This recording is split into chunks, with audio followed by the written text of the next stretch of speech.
2236 সাল। মহাকাশ বিজ্ঞান এখন প্রগতির শীর্ষে, কিন্তু বিজ্ঞান আর প্রযুক্তির এত উন্নতি সত্ত্বেও আজ অব্দি ব্রহ্মাণ্ডের অন্য কোনো প্রান্তে মানুষ অচেনা কোনো প্রাণের সন্ধান পায়নি। কিন্তু 2 বছর আগে থেকে গ্লোবাল স্পেস এজেন্সি বারবার একটা নতুন সিগন্যাল পেতে শুরু করে। এমন সিগন্যাল আগে কখনো পাওয়া যায়নি। এই সিগন্যালের উৎস সন্ধান করে জানতে পারা যায় সেটা আসছে কয়েক কোটি আলোকবর্ষ দূরের একটা তারামণ্ডল বা গ্যালাক্সি থেকে, যেটা আস্তে আস্তে আরো দূরে সরে যাচ্ছে। এই তথ্য আবিষ্কারের পরেই বিজ্ঞানীরা সিদ্ধান্ত নেন এই রহস্য উদ্ঘাটন করতে একটা দুঃসাহসী মহাকাশ অভিযানের পরিকল্পনা করতে হবে। তার জন্য প্রয়োজন এমন এক মহাকাশযানের যার গতি আলোর থেকেও বেশি হবে। শেষ পর্যন্ত আজ সেই মহাকাশযান তৈরির কাজ সম্পূর্ণ হয়েছে। মহাকাশযানটার নামও বেশ উপযুক্ত, সেটার নাম হলো হোপ। কিন্তু হোপকে যদি তার সর্বোচ্চ গতিতে মহাশূন্যে পাড়ি দিতে হয়, তাহলে অটো পাইলট বা গ্রাউন্ড কন্ট্রোলের মাধ্যমে সেটা করা সম্ভব নয়। আলোর থেকেও দ্রুত গতিতে তাকে ওড়াতে গেলে মানুষের প্রয়োজন।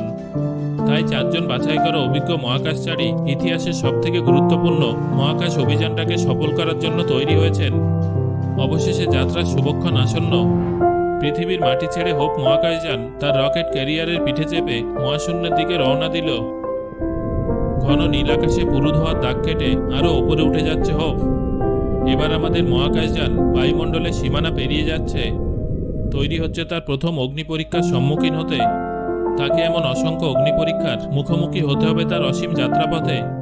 তার সামনে এখন তাদের কক্ষপথে ভেসে থাকা অসংখ্য কৃত্রিম উপগ্রহের ধ্বংসাবশেষ, আবর্জনার জঙ্গল, যারা ঢেকে রেখেছে হোপের সামনে চলার পথ। তবে সৌভাগ্যের কথা, পাইলটরা এই ধরনের বাধা অতিক্রম করতে বেশ পটু। তাদের অসীম দক্ষতায় পৃথিবীর মায়া কাটিয়ে হোপ এখন মহাশূন্যে। এখন প্রশ্ন হলো, মহাশূন্যের যাত্রাপথে প্রথমেই কার সাথে দেখা মিলল? অবশ্যই পৃথিবীর একমাত্র উপগ্রহ আমাদের সবার প্রিয় চাঁদের। মজার ব্যাপার হলো, যদি একটা সাধারণ বিমানে পৃথিবী থেকে চাঁদে পাড়ি দিতে হয়, তাহলে পাক্কা 17 দিন সময় লাগবে।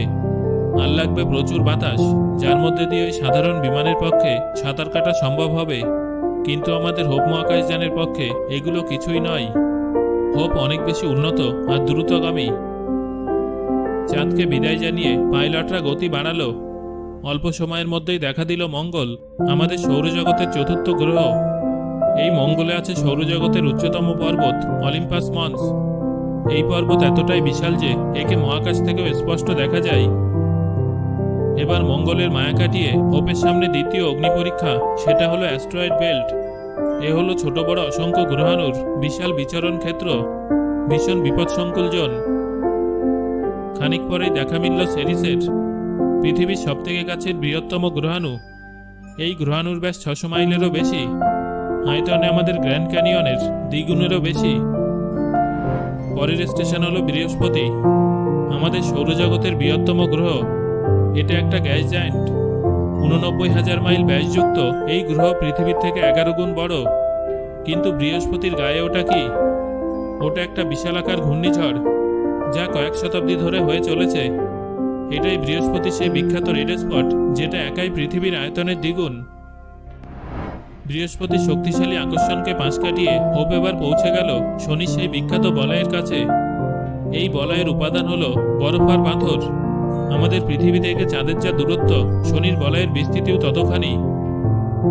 এবার আর সময় নষ্ট নয়। ডিপ স্পেস ইঞ্জিনের আসল শক্তি পরীক্ষা করতে পাইলটরা গতি বাড়িয়ে সাবলাইট স্পিডে আরও 2টি গ্রহের কক্ষপথ পেরিয়ে গেল কয়েক মুহূর্তের মধ্যে।